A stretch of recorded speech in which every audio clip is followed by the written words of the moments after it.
Capital One credit buckets are so pervasive, so crippling, that it's preventing cardholders with good credit scores and lengthy credit histories from achieving credit limit increases. So I tracked over 30 data points from Capital One customers that were able to find ways of increasing their limits. In this video, we'll talk about the 5 ways to escape the dreaded Capital One credit bucket and how multiple people were able to increase their limits by $3,000. But first, use my link down below to sign up for a Webull brokerage account and deposit 1 penny to gain a minimum of $34 and a maximum of $12,600 in stocks from Webull. If you've already got the stocks, let me know how much money you got. Otherwise, go get that free money. So based on this study, I found the shortest time frame for increasing your credit limit to be 4 months and the longest repeated time frame to be about 4 years. One of the least common ways to escape your credit bucket is getting a random credit limit increase from Capital One. Surprisingly enough, 3 of the over 30 people I analyzed achieved an increase this way. One person had a $500 limit on their Capital One Platinum card for 5 to 6 years with 0 increases on their card. This year, Capital One decided to randomly increase their limit to $750 for no apparent reason. Another person received a limit increase of $500 after over 8 years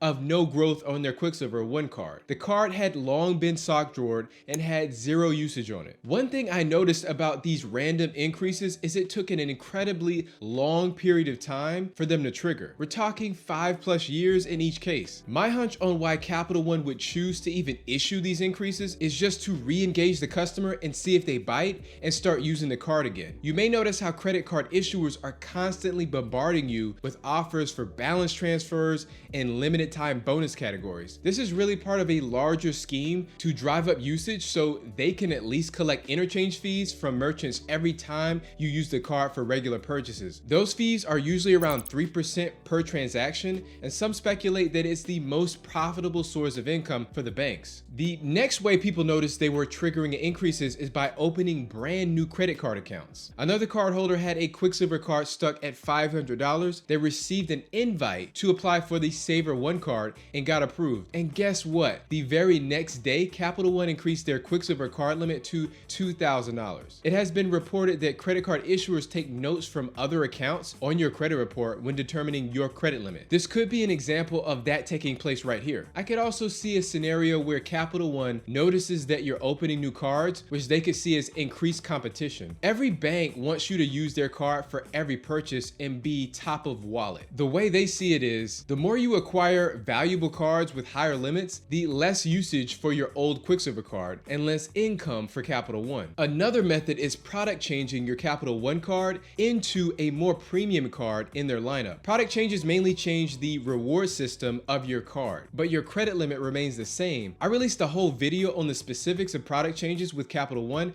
and I'll link it down below, along with a direct link to Capital One's dedicated upgrade landing page. One person who hadn't received an increase in 9 years was approved for a product change from the Platinum to the Quicksilver card. Just a few weeks later, in the same month, they requested a credit limit increase on their newly acquired Quicksilver card and received a $1,500 increase. Another person upgraded from a Platinum card to a Quicksilver card in addition to putting high usage in the amount of $1,000 per month on it and received a $5,000 limit increase over the course of 1 year. Capital One must have determined that you're more likely to use a card when it's completely new to you. I could see someone eager to test drive the capabilities of their new shiny piece of plastic. The last 2 reasons are responsible for over 50% of the limit increases that took place in this study. But if you're getting value from this, please hit the like button, and to learn more about cashback cards and to see what you qualify for, I'll have links below. Unfortunately, the way some people were able to trigger an increase is by committing the cardinal sin of carrying a balance. But it really seems to work for Capital One. One person even admitted maxing out their Capital One card and carrying a balance over the past 2 years. Capital One gave them auto credit limit increases from $10,000 to $13,000 to $16,000 over that period. Another cardholder carried a balance on their Quicksilver One card for the better part of 3 years and got approved for a $3,000 increase after manually submitting the request. I definitely wouldn't recommend doing this in general. The only way I could see experimenting with this strategy is if you recently signed up for the Quicksilver card and they offered you an interest-free period on new purchases. Obviously, Capital One is going to absolutely love a customer who carries a balance. balance. Once a customer like that presents themselves, they're going to jack up those credit limits to give them more room to fall